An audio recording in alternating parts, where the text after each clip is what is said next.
Hallelujah, hallelujah. परमेश्वर का धन्यवाद करते हैं मेरे प्रियो। और हमारे बीच में आचार्य बिशप आमोस सिंह जी हैं। बालाघाट जिले के ईसाई समाज ने छत्तीसगढ़ क्रिश्चियन फोरम को आमंत्रित किया और आपने निमंत्रण दिया। हम क्रिश्चियन फोरम की तरफ से तहे दिल से हम आप सबका शुक्रगुजार करते हैं। हम आप सबको धन्यवाद करते हैं। अभी जो मसीहत जो परेशानियों से गुजर रही हैं, दिक्कतों से गुजर रही हैं, तकलीफ़ों से गुजर रही हैं, इन सारी बातों के ऊपर में हम सब लोग आज एकत्रित हो सके हैं। हालेलुया।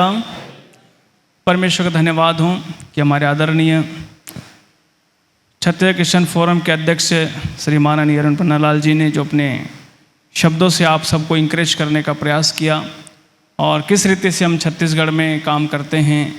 और काफ़ी छत्तीसगढ़ भारत का एक सताव के मामले में एक हॉट प्लेस हो गया आज के समय में। आप सब जानते हैं कि छत्तीसगढ़ में जो परसिक्यूशन हो रहा है भारत में कहीं भी नहीं।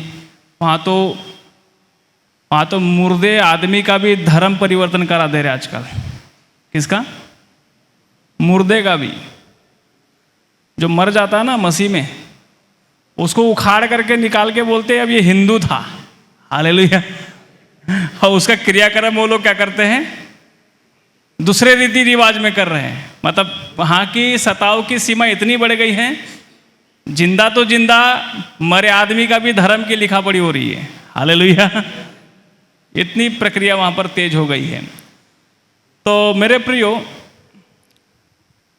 सताव के जो कई सारे समस्याएं कारण हैं और जिसमें बहुत बड़े मायने पर आज राजनीति चल रही है और धर्मांतरण के मुद्दों को बहुत ज़्यादा उछाला जा रहा है। ज्ञानवान, बुद्धिमान और विचारणीय लोग कई प्रकार के अवलोकन करते हैं और उसमें किसी न किसी तरह से मोड़ते हैं और हम उसको सब अवगत भी है, देखते भी हैं। लेकिन बाइबल में एक छोटी सी घटना है, मैं बताऊंगा। उसके बाद में कैसे हमको काम करना है उस पर भी हम जाएंगे। जब पौलुस इफिसुस नगर में सुसमाचार का प्रचार कर चुका था, प्रेतों के काम उसके पौलुस की घटना है इफिसुस नगर में। तो इफिसुस नगर में काफ़ी लोग क्या बन गए थे? मसीह बन गए थे। क्या बन गए थे? वहाँ पर कुछ व्यापारी थे जो व्यापार करते थे। किसका व्यापार करते थे वो लोग? कुछ किसी को याद है स्टोरी तो है? मूर्तियां बनाते थे और क्या करते थे? उस प्रदेश में बेचते थे। मूर्ति बनाकर बेचने वाला एक वर्ग था। कौन था? एक जाति कह सकते हैं, एक समाज कह सकते हैं, या तो एक कारागिर लोग कह सकते हैं। एक वर्ग था। लेकिन जैसे जैसे सुसमाचार उस बस्ती में, उन गांवों में पर्याप्त रूप से जब व्याप्त हो रहा था, तो लोग धीरे धीरे क्या बनते चले गए? मसीह बनते चले गए। यीशु मसीह को लोग मानने लगे। हालेलुया। तो कारागिर लोगों ने, जो व्यापारी थे, आपस में बैठे चर्चा किए कि हमारे यहाँ पर जो देवी अर्तिमाई जो थी, जिसकी बड़ी प्रतिष्ठा, जिसको बड़ा माना जाता था, उसके धीरे धीरे उसकी मूर्तियाँ का जो सेलिंग जो होता था वो क्या हो गया? बंद हो गया। सही बात है। तब उन्होंने क्या बोला? देखो, कारण क्या था, परेशानी क्या थी, पर उन्होंने मोड़ा किधर? असली कारण क्या था? बिजनेस बंद हो गया। असली कारण क्या था? धंधा बंद हो गया। और उन्हें मोड़ किधर लाया? ये कोई बाहर से व्यक्ति आकर के हमारे भोले भाले लोगों का इन्होंने क्या कर दिया? अलग तरीके मत में ला दिया है और उस मत में ला करके इन्होंने हमारी महान देवी अर्तिमाई की प्रतिष्ठा को क्या कर दिया? खत्म कर दिया। अब इन लोगों ने, मुद्दा बढ़ गया, बहुत हल्ला मच गया, उन्होंने बहुत इसको माहौल बना दिया। फिर वहाँ पर एक सिकंदर करके जो उनका न्यायी था वो उनके पास हो गए। तो उनके पास जब न्यायी गए और कुछ विश्वासी को पकड़ लिया जिनके घर में चर्च लगता था, आराधना लगती थी, प्रार्थना सभा होती थी, उनको पकड़ करके उस सिकंदर के पास लेके गए और उसको कहते हैं कि इस घर में इन लोगों ने क्या किया, कोई बाहर से कोई मत लाया है, कोई सुसमाचार पता नहीं क्या है वो, उसको ला करके इन्होंने हमारे पूरी महान देवी, अब उन्होंने किस पे ढकेला? उन्होंने ये नहीं बताया कि इन्होंने सबको ईसाई बना दिया। वो क्या बोल रहे थे कि हमारी महान देवी की प्रतिष्ठा इन्होंने क्या कर दिया? खत्म कर दिया। और ऐसा करके सब लोगों को भड़काए और उकसाए और लाए। तब वो सिकंदर बोलता है, तुम्हारी जो महान देवी की जो प्रतिष्ठा कैसे खत्म हो सकती है? वो तो अपने जगह है, ये लोग जो भी मान रहे वो अपने जगह है। तो मेरे प्रियो, ऑल ओवरली जो सताव का कारण क्या था? कभी कभी लोग बोलते हैं ना कि यीशु मसीह ने बोला है सताव होगा, इसलिए भैया ये गाल दिया तो वो गाल भी दे दे। हालेलुया। सताव का कारण क्या था? बिजनेस क्या हो गया? बंद हो गया। और घटना ऐसी और है, पौलुस और सिलास को जेल में बंद कर दिए, किए कि नहीं किए? जेल में बंद उनको क्यों किए? समझो, उसमें लिखा है कि एक महिला थी जिसमें भूत सिद्धि थी, दुष्टात्मा थी। ठीक है, वो रोज पौलुस और सिलास जब उस नगर में बस्ती में जब प्रचार करने जाते थे तो वो बार बार बोलती थी, ये परमेश्वर के जन है, परमेश्वर के जन है। एक दिन पौलुस को गुस्सा है, निकल इसमें से, बोला। हालेलुया। वो दुष्टात्मा क्या हो गई? अब वो जिनके कमाई करते थे उसके द्वारा भावी कहलाती थी। वो किसी का भविष्य, किसी के बारे में कुछ, किसी के बारे में कुछ बताती थी। वो बढ़िया बिजनेस करते थे। अब वो दुष्टात्मा निकल गई, वो नॉर्मल हो गई, धंधा क्या हो गया। फिर इन्होंने क्या किया? इन लोगों ने हुदड़ंग मचाया, ये कुछ लोग आए हुए हैं, यहाँ कुछ कर रहे हैं, कुछ अलग विदेशी मत बताते, ऐसा बताते हैं। और दरोगा आया और पुलिस वाले आए और सब पौलुस और सिलास को क्या कर दिए? कारण क्या था सताव का? धंधा बंद हो गया। आपके और मेरे से किसका धंधा बंद हो रहा है? अरे कुछ तो समझिए, सताव का कारण क्या है? क्या हो रहा है? हमारे सर ने इधर कईयों की दुकान बंद करवा दिया होगा। सही गलत है? तो क्या हो रहा है? ये आप लोगों से इसलिए नहीं सता रहे हैं कि आप यीशु मसीह का बारे में काम करते हैं, आप एक्चुअल में लोगों की आंख खोल रहे हैं। हालेलुया। लोगों को असली ईश्वर से जोड़ रहे हैं। लोगों को, और उनको भी मतलब नहीं है आप असली को मानो नकली को मानो। एक्चुअल में क्या हो रहा है कि उनकी जो मान मनवाई, उनके द्वारा जो लूट मार चलता था, वो सब टोटली क्या हो रहा है? आप जड़ काट दे रहे ना। क्या काट दे रहे? एक बार किसी को सुसमाचार सुना है, मतलब उसने पीढ़ियों से कितना पैसा दिया होगा, अब वो एक ही बार में वसूल भी करा लिया और सब कुछ निकल के खत्म भी हो गया। अब आज के बाद दोबारा एक चवन्नी उसके घर जाएगी नहीं। सही गलत है? इसलिए मालूम है लोग क्या कहते हैं जब प्रचार, वो मीडिया में बताते, ये मिशन चल रहा है, ये पाखंडवाद चल रहा है, ये फलाना चल रहा है, वो ढेकाना चल रहा है। कितनी सारी बातें वो लोग गोल मोल कर करके पूरा मीडिया में, तंत्र में, उनके पास एक प्रचार प्रसार का माध्यम बन गया है और सबके उनके न्यूज हो गए हैं और धाएं धाएं वो हमारे बारे में बहुत बात कर रहे हैं। समझ में आ रहा है मेरे प्रियो? इसको, सताव को यीशु मसीह से मत जोड़ना, ठीक है? मैं इसलिए आपको बताना चाहता हूं, कई बार जब सताव होता है ना तो लोग अपने घर में दुबक के बैठ जाते हैं और बोलते हैं यीशु मसीह ने तो बोला था सताव होगा। सताव के कारण को समझने का क्या करिए? प्रयास करिए, कोशिश करिए। यही सताव का कारण है। रोम में भी सताव हुआ, सब जगह सताव हुआ। राजाओं की कुर्सी हिलने लगी, पाखंडवाद खत्म होने लगा, अन्याय बंद होने लगा, अधर्मी अन्याय जो लूट मार मचाते थे वो सब खत्म होते चला गया। इसलिए वो जो राजा लोग थे उनकी हालत खराब होने लगी। अरे ये लोग सब सच जान जाएंगे तो फिर हम लोग को कौन पूछेगा, हमारी कौन मान मनवाई करेगा। इस चक्कर में वो लोग क्या करते हैं, आपके और मेरे बीच में जो है इस प्रकार का माहौल क्रिएट करके जो है सताव को जन्म देते हैं और हम लोग भी चुप हो जाते हैं, क्योंकि हम लोगों ने बाइबल में लिखा था, प्रभु ने कहा मेरे नाम के कारण तुमको सब लोग क्या करेंगे। यीशु मसीह ने कहां बोला था ये बात? लेकिन किन के बीच में बोला था? यहूदियों के बीच में। किसके बीच में? यहूदी कट्टर थे, मूसा के मानने वाले थे, कट्टरपंथी थे। जब यीशु मसीह को वो टॉलरेट नहीं कर रहे थे तो क्या उनके चेले को करेंगे?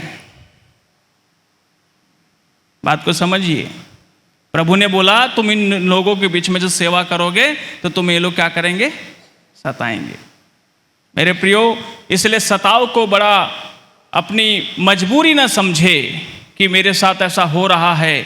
यीशु मसीह अन्याय के खिलाफ भी खड़ा हुआ है। ध्यान रखिए आप लोग। जब मंदिर के अंदर में जब वो लोग व्यापार कर रहे थे तो यीशु मसीह क्या कर रहा था? कोने में बैठ के प्रार्थना कर रहा था क्या? कोड़ा उठाया। क्या उठाया उसने? पहले कोड़ा उठा के सब सफाया किया। प्रार्थना में बैठ गया क्या? आंखों से देखते रहा क्या? एक पापिन स्त्री को सब पत्थर मार रहे, यीशु मसीह के अन्याय देख रहा था क्या? देख रहा था क्या? वो प्रभु यीशु मसीह एक लोते हुए एक जल्लाद के समान इस संसार में आए, आपके और मेरे उद्धार करता हैं, सारे जगत के उद्धार करता हैं। लेकिन अन्याय के खिलाफ जो उन्होंने आवाज़ उठाई थी, वो आवाज़ आपकी और मेरी बारी है कि हमको भी उठाना चाहिए। हालेलुया। यीशु मसीह को एक प्यादे में से एक आदमी ने थप्पड़ मारा। जब उसको ले जा रहे थे क्या मारा? यीशु मसीह क्या बोला उस प्यादे से? मैंने झूठ बोला है तो गवाहों को ला, गवाहों को पेश कर। मैंने जो बोलना था मैंने सबके सामने बोला। उसने, यीशु मसीह ने साफ कहा, तुमने मुझे थप्पड़ क्यों मारा? प्रभु अपने थप्पड़ का जवाब पूछता है। पढ़ो बाइबिल में से, सब लिखा है। हम घोर मड़ोर करके बाइबिल को इतना ज्यादा विकराल बना दिए हैं कि आज वही हमारा सताव का कारण बन गया है। इसलिए मेरे प्रियो, हमें छुपने छुपाने और लुका छुपी का खेल नहीं खेलना है, लेकिन हिम्मतवान बन करके, ताकतवर बन करके, और परमेश्वर ने आपको जो जिम्मेदारी दी है उसके लिए आज सबको मेरे प्रियो रोड पर निकलने की जरूरत है, ताकि तुम्हारा न्याय करने वाला वो स्वर्ग में बैठा है। यहां का आदमी न्याय नहीं कर सकता हमारा। यह आज आपको और मुझको जरूरत है। मालूम है, सताव को हमने बढ़ावा दिया। कुछ प्रचारकों ने हमारे माइंड सेट कर दिया, कुछ बाइबल की स्टोरी ने हमारा दिमाग को सेट कर दिया, सताव होगा। बाइबल में बिल्कुल नहीं लिखा है क्षमा किसको करना है, माफ किसको करना है। बाइबल अच्छे से पढ़िए। यीशु मसीह ने बोला, जब तक तेरे सामने वो आकर माफी न मांगे। यीशु मसीह के दाई और बाई और दो चोर लटके थे कि नहीं लटके थे? यीशु मसीह ने किसको माफ किया? जिसने अपने गुनाह का पश्चाताप किया, जिसने अपने अपराध का पश्चाताप किया, उसको यीशु मसीह माफ किया। आपको तो मार पीट के जाकर के फोटो खींच करके एकदम वो तो नेता मंत्री बनते चले जा रहा है। उसने माफी मांगा क्या? उसको माफ करने का अधिकार है क्या?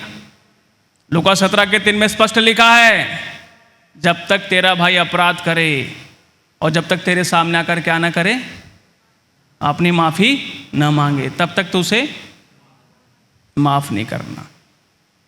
कई लोग ज्यादा ही एक्स्ट्रा बाइबल के ऑर्डिनरी शिक्षक बन जाते हैं। नहीं, उसको माफ कर दो, माफ कर दो। प्रभु ने बोला माफ कर दो। कब बोला माफ करने के लिए? पौलुस को भी एक थप्पड़ मारा, मालूम है, एक सिपाही ने। प्रेरितों के काम 23:3 में लिखा है, पौलुस ने कोई एक थप्पड़ मारता सूबेदार में से। पौलुस क्या बोलता है? हे चुना फिरी कीवी भीत, व्यवस्था के अनुसार तू मेरा न्याय करने को है। तूने जो थप्पड़ मारे इसके लिए परमेश्वर तुझे मारेगा, बोला। मुंह पर उसने सूबेदार को बोला। अन्याय सहा क्या? दूसरा गाल दिया क्या? क्यों नहीं दिया? सताव बाइबल प्रायोजित नहीं है, मनुष्य प्रायोजित है। स्वर्ग से आपको संदेश मिला है कि सुसमाचार सुनाना है, आपका निहायत अधिकार है, सब कुछ है, सब कुछ उसके लिए मेरे प्रिय परमेश्वर की ओर से आपको मिला हुआ एक अधिकार है, और साथ ही साथ आपको भारत का संविधान भी अधिकार देता है। समस्या यह है, हमारी कमजोरी का फायदा वो उठाते हैं, इसलिए आज हम मार खा रहे हैं और हमारी कलीसिया बंद हो रही है। पिछले साल हम लोगों ने, मैं बोला तुम हमको घर में मारोगे, हम रोड में आराधना करेंगे, और एक दिन पूरे रायपुर की कलीसिया मिलकर के घड़ी चौक में खुले मंच की आराधना करके दिखा दिए। सब पूरी सरकार और का घबरा गई, अरे क्या हो गया? तुमको घर में मारते हो ना, अब यहां मार के दिखाओ। आपका अधिकार है, इसलिए आपको खड़ा होना पड़ेगा, ताकि मेरे प्रियो आपके पास जो अधिकार परमेश्वर दिया, सांप और बिच्छू, दुष्टात्मा सब निकालने के अधिकार के बारे में हम बड़ा बड़ा प्रचार प्रसार करते हैं, तो क्या सताव के बीच में काम करना और ये सब कुछ करने के लिए क्या आपको भारतीय संविधान ने अधिकार नहीं दिया है क्या? है? हमें जगाना है। हालेलुया। हमें जगना है और हमें चुपचाप नहीं रहना है, हमें शांत नहीं रहना है, हमें इस प्रकार से परमेश्वर का काम करना है क्योंकि परमेश्वर ने आपको इसलिए चुना है। Hallelujah, hallelujah, hallelujah, hallelujah. इसलिए मेरे प्रियो, हमें इस रीति से सताओ बाइबल प्रायोजित नहीं है। बाइबल को अच्छे से पढ़िए, आपको पता चल जाएगा सताव का कारण क्या था। समझ में आ रहा है? आज भी मीडिया में कभी कभी वो लोग बोलते हैं ना, ये धर्मांतरण होगा, मतांतरण होगा, सब होगा, ये दूसरी एक राजनीतिक दल को मौका मिलेगा, उसको फायदा पहुंचेगा, ऐसा पहुंचेगा। उनको मालूम है, विश्लेषण कर रहे हैं वो लोग क्यों इसके पीछे का। उनको आपसे मुझसे मतलब नहीं है। 15 साल तक रमन सिंह की सरकार वहां पे रही, कभी उसको तकलीफ नहीं थी। आसानी से परमेश्वर का सुसमाचार प्रचार हुआ, कई सारी सेवकाई फैलती गई, फूलते गई, सब कुछ होते गया। लेकिन जब देखा उन्होंने वोट बैंक जो है एकदम से सरासर साइड होते चला गया, अरे अब इनको परेशान करना पड़ेगा, इनको सताना पड़ेगा, इनको रोकना पड़ेगा। डर किसका है? सत्ता का। आज तक पूरे भारत देश के अंदर में ईसाई राजनीति पार्टी नहीं बनी। बनी क्या? बनी क्या? क्योंकि हम लोग आग बंद करके कांग्रेस को वोट दबाने वाले लोग। भाजपा कहती है मुझको तुम्हारी जरूरत नहीं है और कांग्रेस को हमारी कदर नहीं है। पूरे 5 साल कांग्रेसी सरकार भारत छत्तीसगढ़ में रही, एक अल्पसंख्यक आयोग में सदस्य तक ईसाई समाज का नहीं बनाया। क्या मिला? 70 साल की वफादारी का हमें सिलसिला। आज हम लोग राजनीति से अपने आप को दूर रखने के कारण आज हमारा एक ना तो मेंबर ऑफ पार्लियामेंट है, ना तो विधानसभा में कोई हमारा एक तो विधायक है, ना ही कोई जगह में हमारा कोई पार्षद होता है, ना ही कोई सरपंच होता है, ना ही कुछ होता है। हम लोग आग बंद करके भक्त बने हुए हैं और जिनके पास पॉलिटिकल पावर जा रही है वो दोनों मिलकर हमको बस केवल अब कुचलने का काम करते हैं। पिछले टाइम पर हम कांग्रेस के बड़े व्यक्ति के पास गए तो बोलता है, अरे यार सब ठीक है लेकिन तुम धर्मांतरण तो करते हो ना। बड़ा प्यार से मीठी छुरी तो मार दिया वो कांग्रेस के बड़े आदमी ने। तो मैंने कहा सर आपके लिए इतने सालों से वफादारी करने का मतलब क्या सिलसिला मिला हमको? मतलब आज हम अपनी ही बात को उनके सामने रख नहीं सकते और वो एक ठो भी हमारे पक्ष में एक ठो बयान जो है वो मीडिया में या किसी भी मंच में जाके दे नहीं सकते। तो इतनी अच्छी बेवफाई जो आज आपके और मेरे साथ जो करी जा रही है, क्या ऐसा चलते रहेगा तो आज हम लोग फिर से वापस ऐसे ही मारते रहेंगे, कुचलते रहेंगे, सब होते रहेगा। हालेलुया। जब जनता बोलती है तब उनकी आंख खुलती है, लेकिन किसी की आंख नहीं खुल रही थी। यह आपका और मेरा ईसाई समाज के प्रति जो नफरत का रवैया जो आज छत्तीसगढ़ और सारे पूरे भारत देश के अंदर में जो फैलते जा रहा है, इसके पीछे मेरे प्रियो राजनीतिकीकरण का सबसे बड़ा हाथ है। इसलिए हमको जगना पड़ेगा। अंधभक्ति में नहीं जीना है, नहीं तो जिएंगे तो आज हम और कुछ ले जाएंगे। अभी आपको और सुसमाचार सुनाना है। धीरे धीरे समय के हिसाब से बदलना पड़ेगा, समय के हिसाब से चेंज होना पड़ेगा, समय के हिसाब से अपने आप को इम्प्रेव करना पड़ेगा, तब जाकर आप और मैं मसीहत को जो है जीवित रख सकते हैं। आज इन्होंने घरेलू कलीसिया को बंद करने का टारगेट कर लिया है। घरेलू कलीसिया बंद होना मतलब सुसमाचार पे रोक लगना हो गया। आज घरेलू कलीसियाओं से परमेश्वर का सुसमाचार कितना फैल रहा है मेरे प्रिय। इसलिए आपको और मुझको खड़ा होना पड़ेगा, अपने राइट्स के लिए खड़ा होना पड़ेगा। इसलिए मैं कहना चाहता हूं कि सताव को आप कभी भी बाइबल प्रायोजित न समझे। कुछ मेनलाइन चर्चेस ने अब समझौता कर डाला है, उनकी बड़ी बड़ी जितनी ज़मीनें और सब ज़मीन अब सरकार की रडार में नज़र में आ गई है। हमारे रायपुर छत्तीसगढ़ के जितने महाशय थे ऐसे मेनलाइन वाले, वो तो पहले ही जाके उसके गोदी में लपक से बैठ गए। अपने हक के लिए लड़ने के बजाय उन्हीं की गोदी में जाके बैठ गए। तो मसीहत को कमजोर कौन कर रहे हैं? बर्बाद कौन कर रहे हैं? खत्म कौन कर रहे हैं मेरे प्रियो? इसलिए आप लोगों की पारी है, अभी जगना पड़ेगा, अभी सचेत होना पड़ेगा, अन्यथा ज्यादा देर हो जाएगी तो बहुत कुछ हमारे हाथ से निकल जाएगा। Hallelujah, hallelujah, hallelujah. इसलिए आज परमेश्वर ने आपको और मुझको जो है एक अवसर दिया है। आज बुद्धिमानी से, प्लानिंग के साथ स्ट्रैटेजी वाइज काम करने की जरूरत है। आज देश के हर तंत्र को इस्तेमाल करने की आवश्यकता है। आज हर देश के हर एक तंत्र को जो है उसको हाईलाइट करने की आवश्यकता है। आज सताव क्यों होता है मालूम है? छत्तीसगढ़ का सताव का एक कारण मैं बताना चाहता हूं आपको, मैं एक छोटा सा कारण।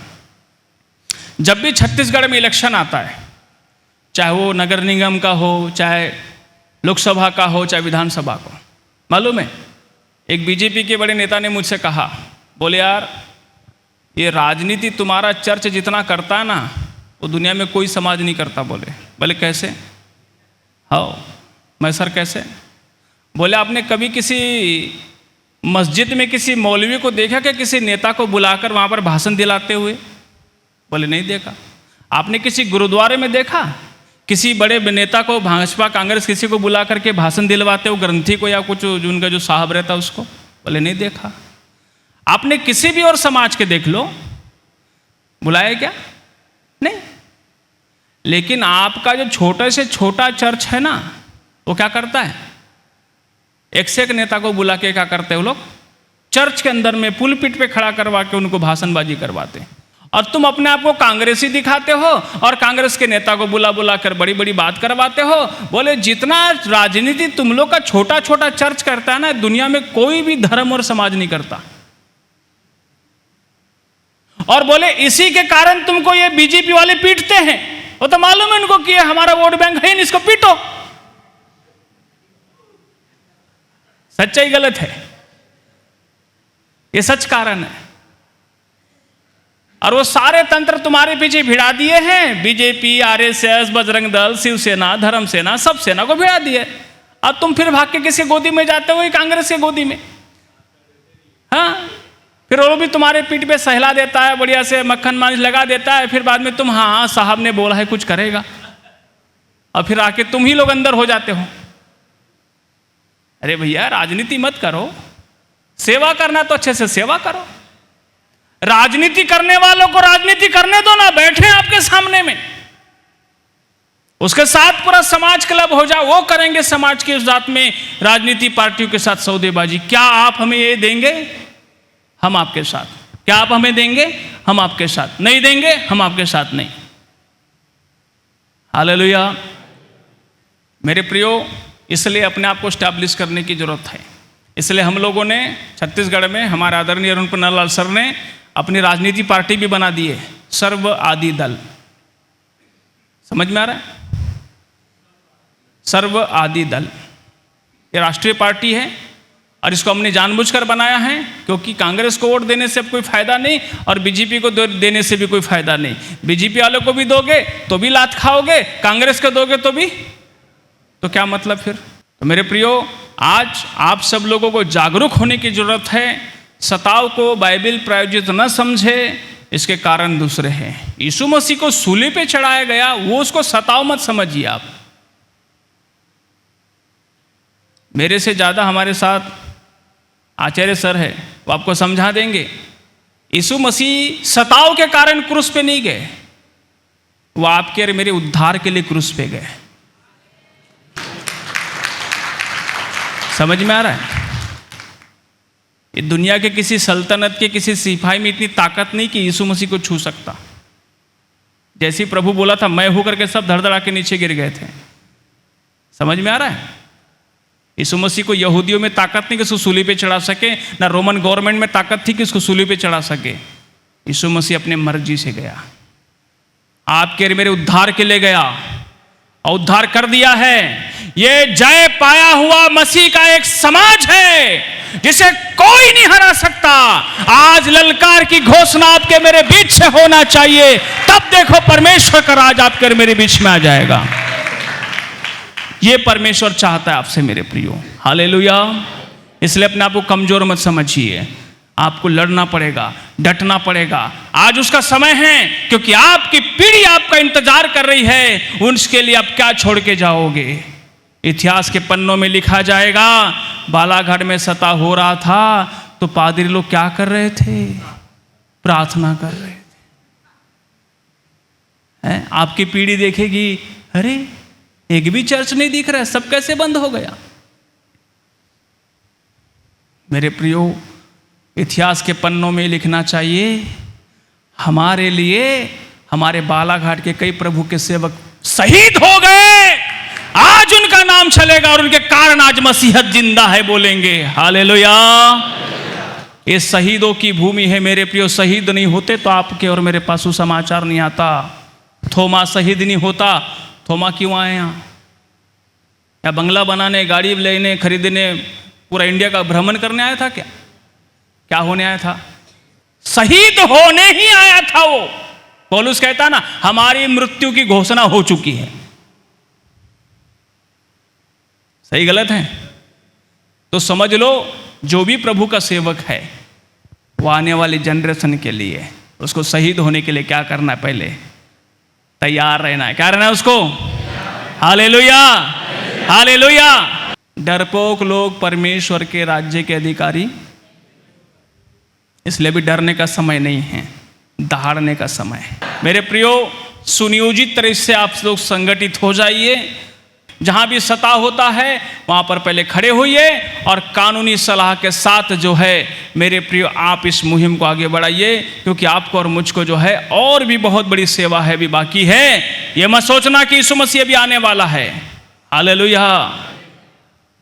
इतने सारे करोड़ों प्रभु को, लोगों को जाने भी नहीं, यीशु मसीह आ जाएगा क्या? वो तो यीशु मसीह बोलता मेरे को भी नहीं मालूम है कब आऊंगा। हालेलुया। आपको मालूम है क्या? तो प्रभु कहता मेरे को भी मालूम नहीं है, और हम पहले से मालूम कर ले रहे हैं। हालेलुया।